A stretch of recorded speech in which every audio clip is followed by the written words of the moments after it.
Pessoal, fraterno abraço, paz e luz. Essa história é simplesmente deliciosa.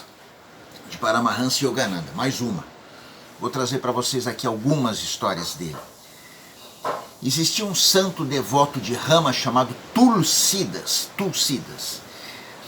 E ele era tão devoto, ele tinha tanto amor por Rama, que os próprios comerciantes locais, os homens ricos, davam a ele algumas peças de ouro para que ele pudesse ornamentar o templo onde ele fazia sua devoção, para que este ambiente se tornasse sempre e cada vez mais portador de fluidos benéficos para aqueles que os visitassem,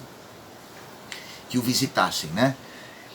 E claro que, sabedor deste tesouro guardado no templo, um ladrão cobiçou a possibilidade de conseguir estes objetos e começou a rodear o templo ali, a observar a rotina de Tulsidas em suas meditações, porque ele inclusive deixava o templo aberto à noite, enquanto ele ia meditar do lado de fora, perto de um dossel de flores que havia. Só que o ladrão, entendendo que talvez a noite fosse o horário mais fácil dele entrar no templo, que estaria vazio, para roubar as peças de ouro, percebia que ali ficava um guarda de arco e flecha, e que este guarda nada mais era do que o próprio Rama. Então ele bolou uma estratégia, ele se vestiu de um homem probo, vamos dizer assim, de um homem de negócios, de um caixeiro viajante, enfim. E se aproximou de Tulsidas, dizendo que gostaria de visitar o templo e fazer uma meditação.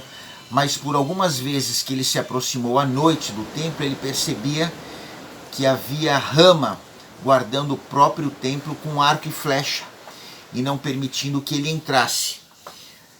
E aí Tulsidas ficou muito emocionado com aquilo que ele falou, com aquela visão real que ele teve, né? E percebeu também que ele nada mais era do que um ladrão, um gatuno, que estava esperando a oportunidade de roubar os ornamentos preciosos que estavam no templo. Mas aí ele disse que ia tomar uma solução, que ele ia fazer uma meditação no dia seguinte, para que no outro dia ele pudesse vir e visitar o templo. E nesse dia que ele ficou em oração, conversando com Rama, ele percebeu que por conta dos tesouros guardados ali, o próprio Rama vinha fazer a vigília para que ninguém entrasse e roubasse aqueles tesouros. Quer dizer, e ele percebeu então que pela própria preocupação que ele tinha em não perder aquelas peças preciosas, o próprio Rama lhe protegia fazendo guarda. Ele não quis onerar Rama desta preocupação, desta necessidade, e ele pediu para que Rama não fizesse mais guarda, que ele ia deixar ali o forasteiro entrar, para que de repente, se fosse roubadas as peças de ouro, neste momento ou em outro qualquer, não atrapalhasse a profundidade de sua própria... Paquim, irmão do Tiago Pescador, não roubasse a sua própria tranquilidade da meditação. E assim ele fez. Ele avisou o forasteiro que ele iria fazer a sua meditação, iria entrar no seu transe à noite, e que a porta do templo estaria aberta se ele quisesse entrar para fazer suas orações. E aí, confiando na palavra do santo homem, o gatuno se aproximou à noite, entrou pela porta do templo que estava aberta, e vendo que não havia ninguém ali, com um saco, colocou o maior número de peças de ouro que ele podia para dentro do seu embornal e deu no pé. Só que na hora que ele saiu, um cachorro daqueles que ficam à noite uivando ali, começou a latir e o perseguir. Ele saiu na correria. E o próprio Tulsidas, despertado por esse barulho de passos correndo e sons de objetos de ouro sacudindo e o latido do cachorro, foi até o templo e vendo que algumas das peças haviam ainda ficado ali, ele as envolveu num lenço e saiu correndo atrás do ladrão, e como ele era jovem e saudável, alcançou rapidamente o ladrão, e o ladrão implorou para ele que o deixasse em paz, que devolveria as peças de ouro para ele, e que não levasse para a polícia porque ele tinha família. E Tucídides disse que nada disso, que ele não havia corrido para pôr-lhe a mão ou para meter-lhe preso, né? Mas justamente para entregar as outras peças de ouro para ele, porque com isto ele estava sendo impedido de conseguir aprofundar a sua meditação e a sua comunhão com Deus, e que se era isto que ele desejava, era isto que ele teria, que ele podia ficar com tudo aquilo. Como diz a canção, o mundo não será meu lar e tudo que me der serão coisas que dará qualquer outro em meu lugar. E aí o ladrão ficou tão tocado por aquele gesto de Tucídides que ele teve uma epifania, um ato de iluminação, e perdeu totalmente o desejo por aquelas peças de ouro e disse para ele assim: tu fostes capaz de, aí sim verdadeiramente, roubar o meu coração, roubar a minha intenção e o meu desejo, e eu quero me tornar como tu, capaz de roubar as almas das pessoas, como tu fizeste comigo, levando-as até Deus. Não quero também mais nada das coisas materiais.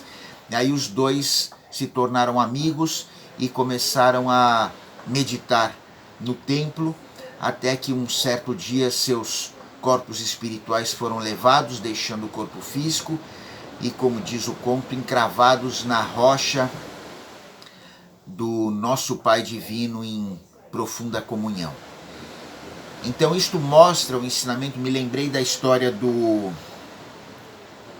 Ryokan, que em sua cabana meditava, quando um ladrão se aproximou e, olhando a cabana vazia, não tendo nada para levar, o Ryokan não quis deixá-lo em maus lençóis, literalmente, e tirou seu próprio lençol, sua própria manta, que envolvia seu corpo, ficando completamente nu, e entregou para o ladrão, que saiu rapidamente. E ele ainda olhou assim para o ladrão e gritou: pena que eu não possa te dar esta linda lua que está iluminando aqui o alpendre da minha cabana. E sentou ali, feliz, né, olhando para a lua. Ou seja, estes ensinamentos nos trazem lições valiosas do desapego que nós devemos ter, ou colocar as coisas no seu devido lugar, para buscar o reino dos céus acima de todas as coisas. Uma outra historinha também que me ocorre é justamente a do Chico Xavier, que um dia viu que foi furtado da sua casa, da parede, um quadro que ele tinha uma estima, era um valor afetivo, não era um valor financeiro, e lhe foi dito que um feiticeiro da região havia roubado aquele quadro. Pois bem, um certo dia, Chico Xavier vai até a casa dele, bate na porta, ele se aproxima assustado, e o Chico Xavier apenas diz para ele que gostaria de receber uma bênção, um passe deste feiticeiro, que assim o faz. E daí o Chico Xavier, percebendo que ele era uma pessoa que cuidava de muitas crianças e vivia num estado de muita pobreza, numa próxima vez voltou trazendo algumas cestas básicas, e assim foi fazendo sucessivamente para tomar aquele passe de energia deste feiticeiro, levando às vezes roupinhas para as crianças, brinquedos, doces, balas, presentes, cestas básicas, e se tornando amigo deste feiticeiro, que um dia acaba em prantos revelando para ele que havia recebido muito dinheiro para pegar um quadro de pessoas que não gostavam dele para fazer um feitiço, e ele nunca teve coragem de fazer isso, e devolve o quadro para o Chico Xavier e se torna um grande amigo dele. Ou seja, o ensinamento de não retribuir o mal com o mal, pagar o mal com o bem. E quando a gente não puder pagar de uma forma material, e normalmente esta não é a melhor forma, que a gente consiga fazê-lo através da confiança no potencial que o outro tem também de buscar e encontrar Deus dentro de si, esse estado de espírito. E se você for aquela pessoa que consegue dar este exemplo, e a pessoa não vê em você uma ameaça, mas ela consegue sentir a sua santidade, o seu lado bom, esta energia vibrante, amorosa, radiante de Deus espargindo através de você é capaz de tocar o outro e transformá-lo. Este é o ensinamento que eu trago neste conto do Yogananda, tá bom? Então, mais um pontinho aí para nós que acalente o nosso coração neste dia deliciosamente chuvoso. Fiquem agora com um pouco da paisagem aqui. Fraterno beijo, paz e luz no coração de vocês.